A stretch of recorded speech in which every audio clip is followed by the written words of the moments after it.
హైవన్ నేను మీ శ్రీ కృషి పబ్లికేషన్స్ పుస్తక రచయిత అదేవిధంగా తెలుగు ఫ్యాకల్టీ నాగమేంద్రారెడ్డి అండి. మరి నిన్నటి నుంచి ఒక చిన్న న్యూస్ అండి. ఏంటి సార్ ఇక్కడ అంటే బిఎడ్ వర్సెస్ ఎస్జిటి అనేటువంటి టాపిక్ సంబంధించి ఒక గెజిట్ వచ్చింది సార్. మరి ఏంటి దానికి సంబంధించి నేను చాలామంది మెసేజ్ చేశారండి. దాదాపు ఒక 20 to 30 మెంబర్స్ అయితే వాట్సాప్లో మెసేజ్ చేశారు. టెలిగ్రామ్స్లో కూడా, టెలిగ్రామ్ గ్రూప్లో, వాట్సాప్ గ్రూపుల్లో కూడా ఈ చిన్న గెజిట్ అనేది వైరల్ అవుతుందండి. సార్ ఇది ఏంటి అంటే ప్రజెంట్ ఉన్నటువంటి ఎస్జిటి పోస్టులకు ఈడీ వాళ్ళు అర్హులు అవుతారా అనే విధంగా ఇచ్చారా అనేటువంటి కాన్సెప్ట్ ఉన్నారు. కొంతమంది ఎన్సిటిఈ, ఎస్జిటి అలాగే ఎస్ఏ పోస్టులతో ఆటలాడుతుంది ఇలాంటి కామెంట్స్తో చాలామంది విద్యార్థులు అడుగుతున్నారండి.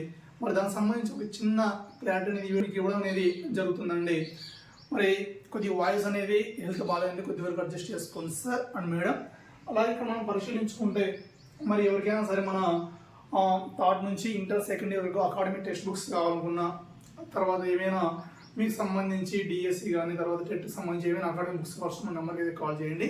అండ్ మన శ్రీ కృషి పబ్లికేషన్స్ ద్వారా విడుదలైనటువంటి తెలుగు కంటెంట్, అదేవిధంగానే grammar, Telugu methodology, Telugu bit bank, తర్వాత ఓన్లీ ఎస్జిటి వాళ్ళకి సంబంధించి మాత్రమే మాట్లాడుకుంటే ఆల్ మెథడ్స్, తర్వాత తెలుగు వ్యాకరణ పుస్తకాలు అయితే అందుబాటులో ఉన్నాయండి. సో కావాల్సిన మన నెంబర్ అయితే కాల్ చేయండి 6300878497, అదేవిధంగానే 9182881240.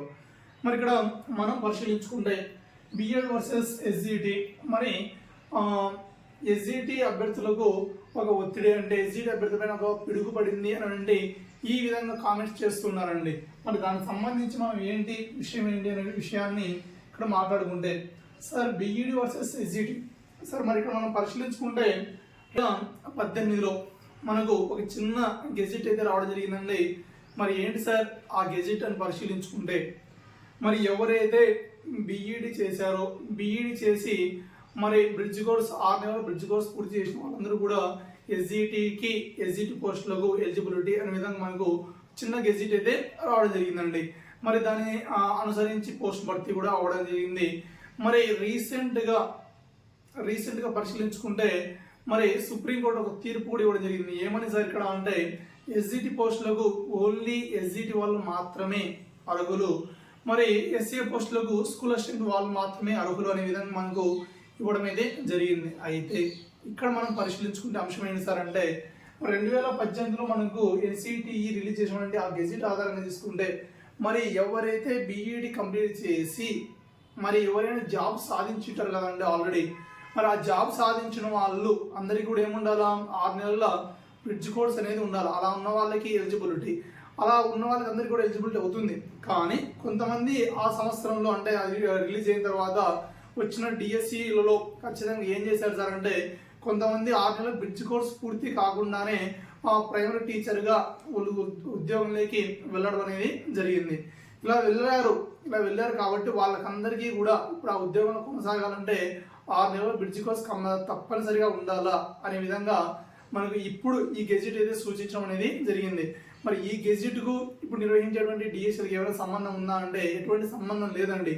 ఆల్రెడీ ఎవరైతే బీఈడి క్యాండిడేట్ ఎవరైతే ఎస్జిటి పోస్ట్లో ఉన్నారో ప్రభుత్వ పాఠశాలలో అతనికి 6 నెలల బ్రిడ్జ్ కోర్స్ అనేది పూర్తి కాకుండా ఉంటే 6 నెలల బ్రిడ్జ్ కోర్సును పూర్తి చేసుకొని మీరు ఆ ఉద్యోగాన్ని కొనసాగించుకోవచ్చు. ఖచ్చితంగా 6 నెలల బ్రిడ్జ్ కోర్స్ అనేది ఉండాలా అనే విధంగా మనకు ఈ గెజిట్ అనేది సూచించడం అనేది జరుగుతుందండి. ఇది దానికి సంబంధించమ్మా. ఇప్పుడు ఎవరు కూడా దీన్ని ఆధారంగా చేసుకొని మరి ఇప్పుడు వచ్చేటువంటి డిఎస్సికి ఆటంగా జరుగుతుందా అలాంటిదే ఉండదండి. ఇప్పుడు బీఈడి వాళ్ళు ఎస్జిటి పోస్టులు అర్హులు కాదు, ఓన్లీ టీటీసీ అంటే డిఎడ్ వాళ్ళు మాత్రమే ఈ పోస్టులకి అర్హులుగా పరిగణించడం అనేది జరుగుతుందండి. ఇది దానికి సంబంధించినటువంటి క్లియర్ ఇన్ఫర్మేషన్ అమ్మా. మరి ఈ ఇన్ఫర్మేషన్ అనేది నాకు తెలిసిన, నాకంటే వయసులో పెద్దవాళ్ళు ఎక్స్పీరియన్స్ క్యాండిడేట్స్లో నేను వాళ్ళని అడగడం ద్వారా వాళ్ళు నాకు చెప్పిన ఇన్ఫర్మేషన్ని నేను మీకు షేర్ చేయడం అనేది జరుగుతుందండి. సో మన వీడియో కనుక మీకు ఉపయోగపడి ఉంటే లైక్ చేయండి, షేర్ చేయండి, కామెంట్ చేయండి.